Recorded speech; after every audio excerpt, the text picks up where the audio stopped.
Paul Virzi has a new album coming out called... Yes, please buy it, man. I'm really proud of it. I'm proud of it. It's we did it. It was April 9th on Thursday. We sold out 2 shows. People came out. It was great, and I'm really proud of it. And buy it, man. It'll be available tomorrow. It's my first one. It's my debut one. And, yeah, man, I hope, I thank everybody. A lot of people pre-ordered it, and it drops soon. So I was kind of nervous when first time you're putting something out. I'm kind of nervous, you know? Nah, you'll be fine. You'll be fine. It's great. Now, you know what you got, Paul? You got an asset. You invested in yourself. You know what I mean? Thanks, Bill. Means a lot. The division. Dude, did you hear about that fucking chick that jerked a guy off in a...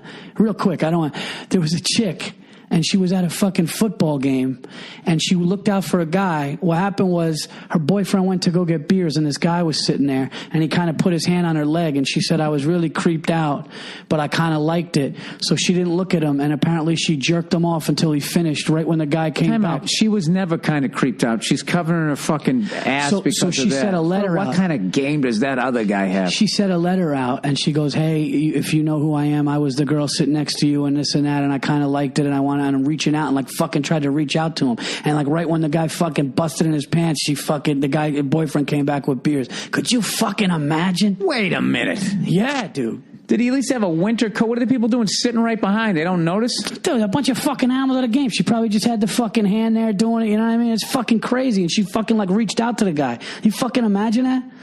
But we're lucky. We're lucky. No, here's the last thing I'll say. I know we got to go. The one thing that, and this is not against, I mean, I love my wife, dude. Virzi is hilarious. I swear to God, any story about women or anything, within 2 seconds, you're just going to be like, right now. No, dude, that's a great story. Dude, I love my wife, okay? I love my, dude, great. Just women say are great, what you want to say. Okay? But the fucking thing that irks the shit out of me is where the lucky, oh my God, what would he do without her? He's so lucky. What would he do without her? How have I driven? That's what I said to how have I driven, not gotten into accidents? How have I not gotten pulled over? How lucky? You know what? In the back of their heads, what they're trying to do, Paul. When are they lucky? He's a fucking great guy. No, they can't do that. Why? Yeah, they can. That's all we're asking. No, because we have so many options, Paul. You understand that? Do you understand that when, we get later on in life, you get divorced at 50, Paul, okay? With what you're doing and everything, you got a shot. It's still fucking tagging a 30 or 32-year-old. Oh, you're saying once they hit a certain age, Paul, at 30, 32, are you going to bang a 50-year-old woman? No. And you just went through a Rolodex of famous women. You just sitting there going, oh, did I fucking do this? Yeah, that's just how we're wired. I think, you know what I think it is? I don't really even know what I just said there, but it sounded really dumb. I just think women think men are lucky. I just think they put themselves higher, dude, sometimes. I think it's really fucking selfish. I think, you know what would be great? When's the last time anybody's wife, listening to this podcast right now, when's the last time anybody's wife grabbed your fucking hand, looked you in the eyes and said, you know something? I'm so fucking lucky to have somebody like you. You know what? I'm so lucky. It doesn't fucking happen. No, that usually happens if once you give them the cold shoulder because you're on to whatever game that they're fucking playing. It's true. Then they come back. They're like cats.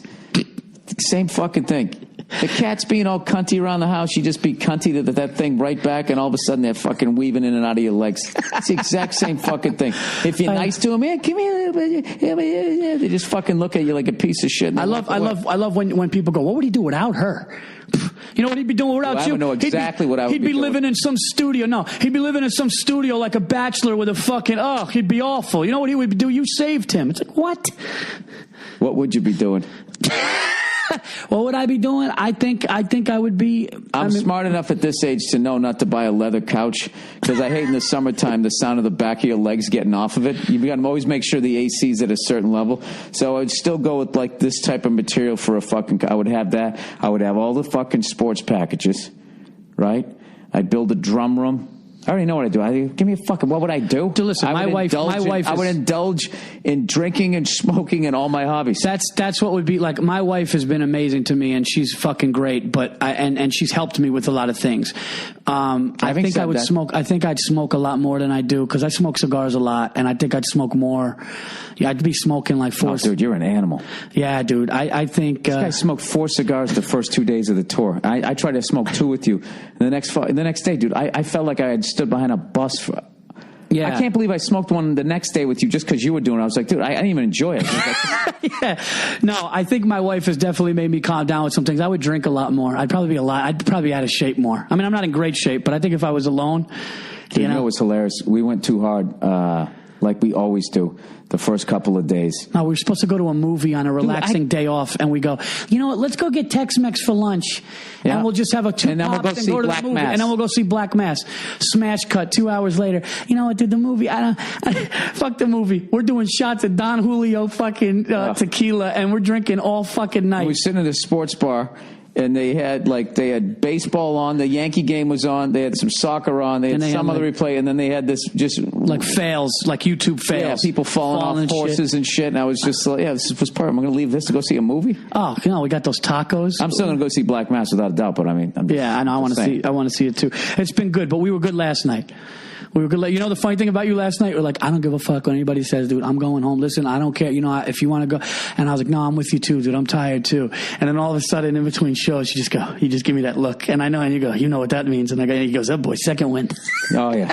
No, once I go out and have a good show and I feel great, why wouldn't you want to go out and have a couple of pops? Well, unfortunately and unfortunately, I got a lot of friends here in Dallas, so I don't know how good I'm going to be tonight. But I will tell you this, once I get through this run, when I get off the road, I got to get back on it. Because what sucks, dude, is it took me 3 months to get in shape, and I sort of got fucking 3 weeks. I'll give it all back. So I got to make sure. Jesus Christ, with the teetering here. Well, thank you for having me. Yes, no worries. Paul Virzi's album tomorrow drops tomorrow. Night at the Stand. Available on iTunes and Bandcamp, and soon to be on Amazon and Spotify. And thank you to All Things Records for doing the right thing. All Things Comedy, but the record label is All Things Records. So thank you. Pre-recorded live. Paul Virzi. All right. See you.